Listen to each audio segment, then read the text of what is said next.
한국인의 평균 수명이 늘어나고 사회가 고령화되면서 노후를 대비해야 하는 일이 점점 중요해지고 있습니다. 노후를 대비하는 데 있어서 가장 중요한 부분인 경제적 안정을 위해서 은행을 비롯한 금융기관을 통해 자산 관리 방법을 이해할 필요가 있습니다.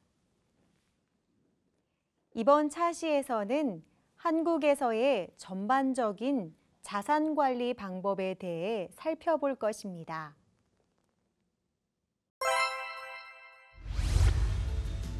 그림은 개인의 일생 동안 소득과 지출이 일반적으로 어떻게 변화하는지를 나타낸 소득 지출 곡선입니다.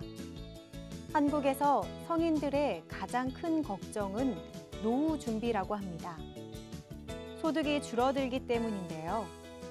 크게 노후 준비에는 부동산, 연금, 예금, 보험 등이 있습니다.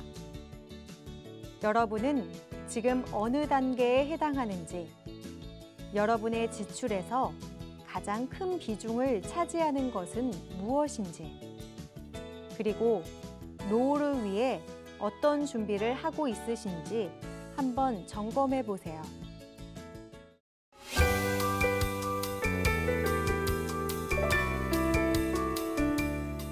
은행을 비롯한 금융기관에서 하는 주요 업무는 예금과 대출입니다. 예금은 자신의 돈을 은행에 맡기고 이자를 받는 것을 말합니다. 보통 은행에서 본인 이름의 계좌를 만들면 통장과 카드를 받고 금융거래를 할 수 있습니다. 카드로는 현금 인출기를 이용할 수 있으며 최근에는 모바일 뱅킹이나 인터넷 뱅킹을 통해 간편하게 은행 업무를 보는 경우가 많습니다. 하지만 금융거래의 경우 계좌번호나 비밀번호 등의 정보가 유출되지 않도록 주의해야 합니다. 대출은 은행에서 돈을 빌리는 것으로 주로 주택 구입이나 전세자금 마련, 사업 확장 등 목돈이 필요할 때 이용하게 됩니다. 대출을 할 때는 금리가 무척 중요한데 금리에 따라 갚을 돈의 크기가 달라지기 때문입니다. 한국 정부는 서민이나 신혼부부, 결혼 이민자 가족 등이 보다 낮은 금리로 대출받을 수 있게 지원하고 있습니다. 또한 자신의 평소 은행 거래 실적이나 주택 등 담보자산에 따라 더 낮은 금리로 대출을 받을 수도 있습니다. 보험은 미래의 위험에 대비하는 방법으로 평소에 조금씩 보험료를 내고 위기에 처했을 때 약속된 보험금을 받아 어려움을 해결하는 것입니다. 보험은 크게 손해보험과 생명보험으로 나눌 수 있습니다. 손해보험은 물건이나 재산 등의 손해에 대비하는 것으로 대표적인 것이 바로 자동차 보험입니다. 한국에서는 운전을 하려면 자동차 보험을 의무적으로 들어야 하는데 이를 통해 자동차 사고가 났을 때 재산상 피해를 줄일 수 있습니다.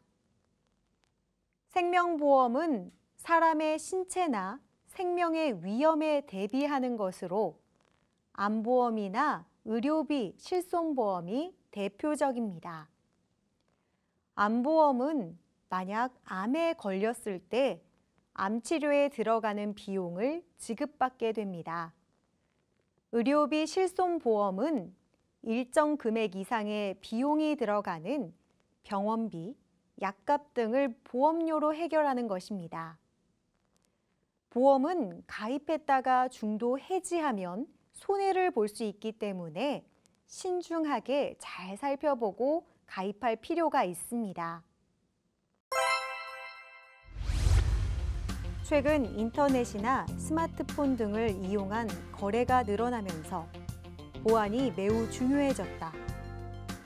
한국에서는 공인인증서 제도와 OTP 카드 등을 이용하여 보안을 강화하고 있다. 공인인증서는 전자상거래를 하는 사람의 신분을 확인할 때 사용된다. 공인인증서를 개인 컴퓨터나 USB에 넣어두면 전자상거래를 할 때 비밀번호를 입력하여 자신임을 증명할 수 있다.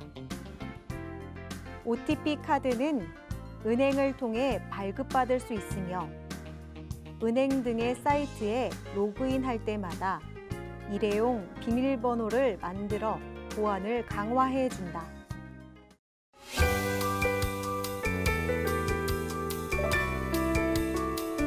오늘날 사람들의 평균 수명이 늘어나면서 안정된 노후를 위해 자산을 관리하는 일이 더욱 중요해졌습니다. 자산 관리의 가장 기본적인 방법은 예금입니다. 예금은 은행에 자신의 돈을 맡기고 그 대가로 일정한 이자를 받는 것입니다. 원금과 이자가 보장되기 때문에 가장 안전한 자산관리 방법이지만 금리가 낮을 때는 이익이 그리 크지 않을 수도 있습니다. 예금보다 위험 부담은 크지만 더 큰 수익을 얻기 위해 주식이나 부동산 등에 투자할 수도 있습니다. 주식 투자는 증권사를 통해 어떤 회사의 주식을 구입하는 것입니다. 자신이 투자한 회사가 경영을 잘해서 이익을 많이 남기면 주가가 올라가고 배당금도 받을 수 있습니다. 또한 직접 회사의 주식을 사지 않더라도 은행이나 증권사에서 판매하는 펀드에 가입하여 간접적으로 투자할 수도 있습니다. 부동산 투자는 상가나 아파트 등의 건물이나 토지를 구입하는 방식입니다. 자신의 부동산을 다른 사람이 사용할 수 있도록 빌려주면 일정한 임대료를 받을 수 있고 이후 부동산의 가격이 올랐을 때 부동산을 팔면 그만큼의 차익을 얻을 수 있습니다. 채권은 정부나 기업 등이 돈이 필요할 때 다수의 사람들을 대상으로 발행하는 증서입니다. 채권을 구입하면 일정 기간이 지난 후에 원금과 약속한 이자를 받을 수 있습니다. 또한 채권 가격은 늘 변하기 때문에 쌀 때 사놓은 채권은 가격이 비쌀 때 팔면 그만큼의 차익을 얻을 수 있습니다.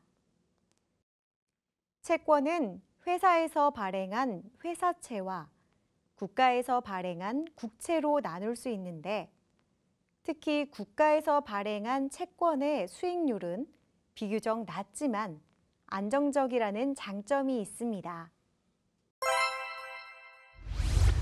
상점에서 단골 손님에게 좋은 대우를 하듯이 개인이 어떤 은행을 주거래 은행으로 정하면 보다 많은 혜택을 받을 수 있습니다.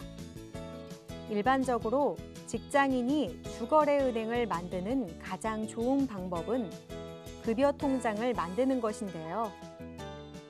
급여 통장은 은행 수수료가 0원이라는 이점이 있습니다. 여러분도 만들어 보세요. 은행 업무와 보험, 예금. 1. 은행에서 계좌 만들기. 2. 모바일 뱅킹과 인터넷 뱅킹. 대출. 1. 금리 고려. 2. 정부 지원 확인. 3. 은행 거래 실적이나 담보 확인, 보험. 1. 미래의 위험에 대비. 2. 사회보험. 3. 손해보험. 4. 생명보험. 2. 한국에서 돈 관리하기. 예금. 은행에 돈을 맡기고 이자를 받음. 가장 안전한 자산관리 방법. 주식. 주식을 구입하여 주주가 됨. 주식 가격이 오르는 경우 차익을 얻거나 배당금을 받음. 부동산. 상가나 아파트, 대지 구입. 임대료 수익을 얻음. 채권. 정부나 기업, 은행에서 구입. 약속된 이자를 받거나 채권을 팔아 시세 차익을 얻음.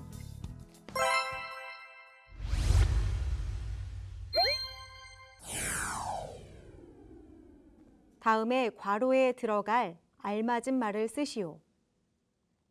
은행 업무에는 돈을 맡기는 무엇과 돈을 빌리는 무엇이 있다. 평소에 조금씩 돈을 내서 미래의 큰 위험을 대비하는 것을 무엇이라고 한다.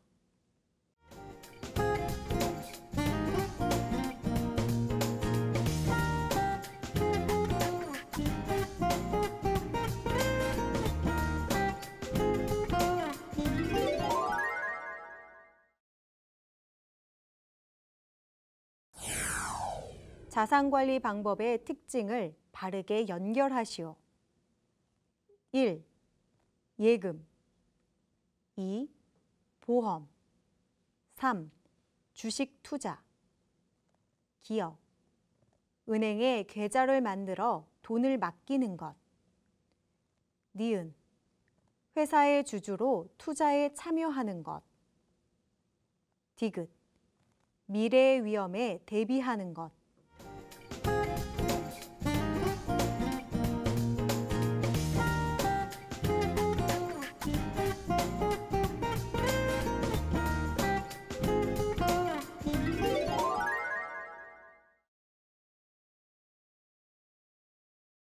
이번 차시에서는 은행에서의 예금 및 대출에 대해 이해하고 보험에 대해 알아보았습니다. 노후를 준비하기 위한 자산관리 방법으로 예금, 주식, 부동산, 채권 등이 있었는데요. 이것의 차이에 대해서도 함께 알아봤습니다. 다음 차시에서는 결혼과 이혼에 관련된 기본적인 법적 내용에 대해 알아보고 또 출생, 사망 및 상속에 관련된 기본적인 법적 내용에 대해서도 살펴보겠습니다. 감사합니다.